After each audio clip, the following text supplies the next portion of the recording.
So now that's it for the administration. Pretty straight ahead. There's more information in the user's manual, like develop a rapport with the person, explain it to them, be there for them to clarify and ask questions. Sometimes you'll need to go through it with the individual, but that's the basic gist. Okay, so scoring and interpretation. So I put this in because when we're thinking about sensory processing or sensory integration, if it's not broken, don't fix it. What does that mean? Well, we all have different responses to sensory input, sometimes vastly different responses, right? One person can only work and study if they have loud blaring music coming at them and they're in a cafe and they're drinking coffee and there's friends around, right? You know that person back from the olden days when we actually went to cafes to study and had loud blaring music and stuff. And then there's the person that absolutely needs to be alone. They need things to be perfectly silent. They need their work area to be totally organized, and they need it to be very sensory restricted, right? Now, does one person do better than the other? Well, not necessarily. It's just different responses to auditory, to visual, to kinesthetic input, right? So when we're working with clients who have high or low scores in sensory processing, it's first vital to determine, is the behavior interfering with their performance in daily activities, right? If it's not interfering and they're not having trouble, then it's not broken. So we don't have to do anything about it, right?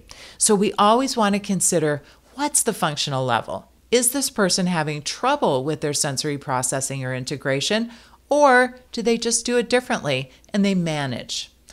So it's a continuum. General considerations when we're interpreting the scores from the AASP. All sensory processing preferences have advantages and disadvantages. This is one of the things that I love about Winnie Dunn, and I also love about sensory processing and integration, is that it has there's definitely things that will be troublesome and challenging and difficult and prevent a person from really participating in their life. However, it may be the same things that really help them out in other ways, and we'll see how that works as we go along. The sensory profile is the entire pattern of scores across all the quadrants. So we don't want to chop it up and only look at one part.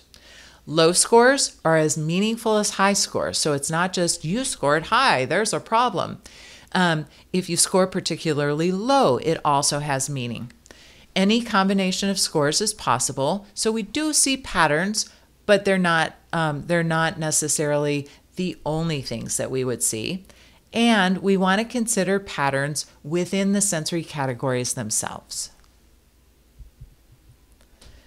So we were on the questionnaire form. Now we're on the summary scoring sheet. So all this information is included in the summary scoring sheet. It's not like here and there and everywhere. It's all in that one spot. There's 3 components. There's a quadrant grid, there's summary charts, and there's a profile. And we'll look at those. Uses. We first use it to compute a raw score. Then we use it to compare with a typical norm group, right? So this was normed on 950 folks. And then we plot the scores to see a visual representation of the profile. So for those of you that take in info best by seeing it, we're going to get that opportunity. All right, so I'm going to now go through the 4 quadrants. Quadrant 1, low registration. The person has a high neurological threshold and they're pretty passive about their behavior. The drawbacks of this, they tend to miss or take longer to respond to stimuli. They have trouble reacting quickly or rapidly to stimuli that's presented to them or to stimuli that's not very intense. Advantages. It's easier to focus on tasks of interest when they're in a distracting environment. So if you have low registration and you're in a noisy, crazy place, boom, you're focused. No problem, right? Folks who have low registration are also tend to be more flexible and comfortable in a wide range of environments. So overly bright lights and too much visual input doesn't really bother them. Being on a roller coaster doesn't really bother them. So again, remember, it's all 8 sensory systems, and it may be one or more of the sensory systems that's experiencing this low registration, right? So we have these 5 areas we're looking at, and for each one, we'll come up with an idea of where they fit. Look in the presenter notes for what high scores and low scores mean, and some strategies for how to help folks who have this profile, okay? So I'm not going to go through the intervention, but please do look so that you start getting an idea of what sort of intervention would be indicated. For example, this one, increase the intensity of the stimuli for someone who has a high score, or decrease the predictability of routines. So we're introducing more novelty, which is more stimulating. If the person has a low score, reduce the intensity of the stimuli or increase the predictability. And note with each of these quadrants that just because you have a low score doesn't mean that you flip into the opposite quadrant. So for this one, just because you are not missing sensory stimuli, right? So it's the person that has low scores. It doesn't mean that it means that they're not missing information, but it does not mean that they're sensory sensitive, right? So they could just be typical, okay? So the quadrants can be scored high or low, but it doesn't mean that you flip into the opposite quadrant. Hopefully that makes sense. Quadrant 2 is sensation seeking. So this person has a high neurological threshold and they're active. They need to create additional stimuli or look for environments that provide that stimuli. They engage in multisensory activities. They enjoy exploring. Sensory is pleasurable to them. They're all over the place. What does this feel like? What does it look like? What's the new music? Let me move my body and do this and that. I work in pediatrics and I see a lot of sensation seekers, right? They're the kids that are jumping off the loft and crashing into the pillows and they're crawling all over the place and they're looking at everything. So it's pleasurable for them. They may be easily bored or find low stimulus environments intolerable. So that's the drawback. Another drawback, of course, is if it's really intense, this sensation seeking can interfere with daily living activities. Again, check out the high scores and the low scores.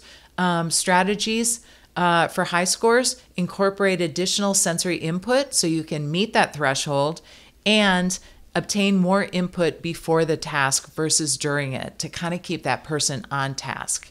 A low score, support exploration of an interaction with sensory environments. So get more sensory exploration. Quadrant 3, sensory sensitivity. Low threshold, passive behavior. So they have a low threshold. That means that they respond readily. And we talked about that a little bit. They may be distractible and uncomfortable because they perceive that the incoming stimuli is really, really intense. Their brain is interpreting it as intense and often as noxious, threatening, irritating. It's the person who can feel the seams on their socks, right? Or the tags in their clothes, or the sound of a siren is just unbearable. That's a sensory sensitive person. They have a high level of awareness of incoming stimuli. The advantage, however, and this is interesting, right, is that they have a high level of awareness and they can discriminate incoming sensation, and they have a lot of ability to attend to detail because everything is felt. If a person has a high score, we try to eliminate distractions and add supports to help them maintain focus. So we narrow down the amount of sensation that's coming in, and we help them focus. If they have low scores, we increase the detection of stimuli. And again, having a low score doesn't mean you flip into the opposite quadrant.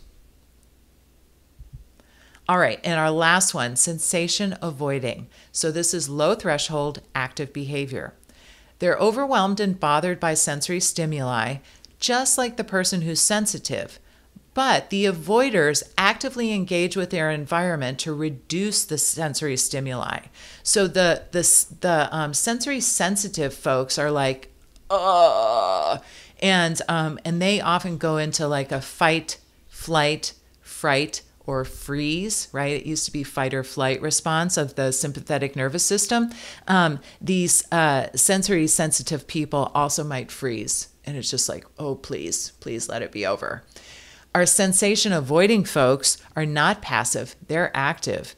And they use ritual to increase predictability of their environments. They will try to reduce the amount of sensory stimuli in the environment. They may intentionally withdraw or block sensation. And we can see kids do this who are sensory avoiders by having a tantrum, right? You have a tantrum, nobody wants to approach you and have more sensory input. They back away, they give you some space, they reduce the sensory demands. There's an advantage. These folks can create structure and environments that provide limited sensory stimuli, so very nicely controlled environments. And they also have a tolerance and potentially an enjoyment of being alone. Strategies for our high-scored people: eliminate or reduce sensation, have opportunities to take a break so you can kind of regroup, provide predictable environments. And for our low-scoring folks, support engagement in behaviors that reduce or eliminate intense sensory stimuli. All right, we're getting in the home stretch here. Nice work. So, classification system. When we interpret all of these scores, right, in all of these quadrants for the 5 areas, we're going to wind up with the following: much less than most people, less than most people, similar to most people, more than most people, or much more than most people. So this is when we do the scoring and we're starting to interpret.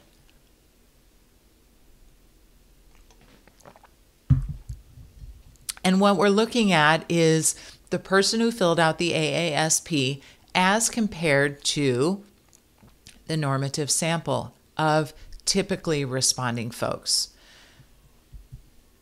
Here is our standard bell curve, right?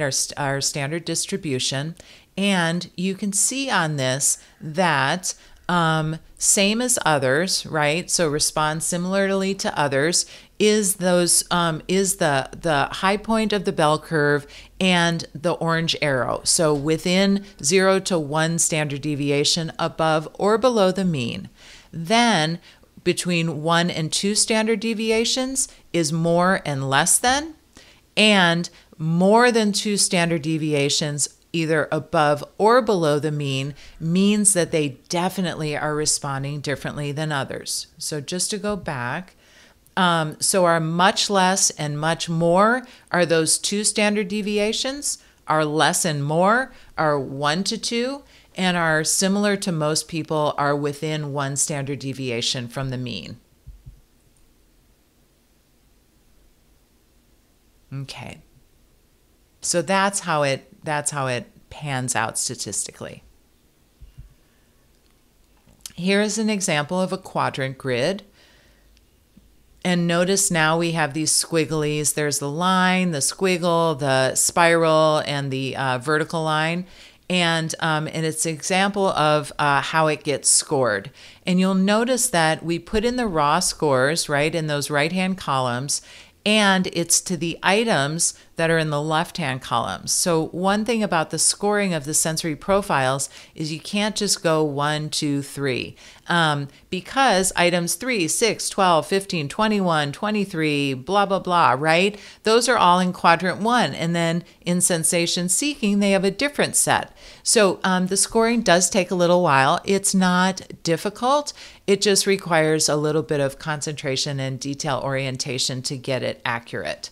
And then you total the scores at the bottom of the page. So for example, in quadrant 1, the total raw score is 40. This is a sample from the website, and it's just a different scoring sheet. There have been some upgrades, so I wanted you to see both scoring sheets. This is a sample case study that is from the user's manual, and again, it's just a little bit of a different scoring pattern, and you'll be given the form and the score sheet and the rest of the information for interpretation, so you'll follow the one that you have. So this is just for your reference. All right, and here is our quadrant profile, which is part of what you'll be filling out. And there's a little key in the top left where you'll be putting in 2 horizontal lines, 1 horizontal line, and equal. I guess those are negatives, right? 2 minuses and equal or pluses. And you'll put them in for the various different quadrants.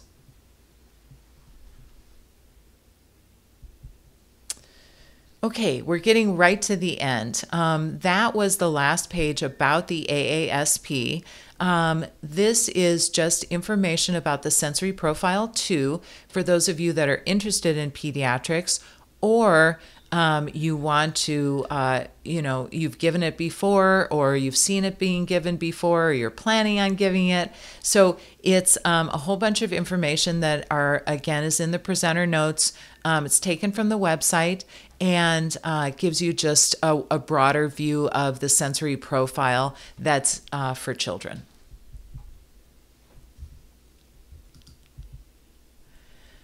So, final piece, your assignment. This is all on the learning management system. However, I'm going to go over it here very briefly, and then we'll be all done.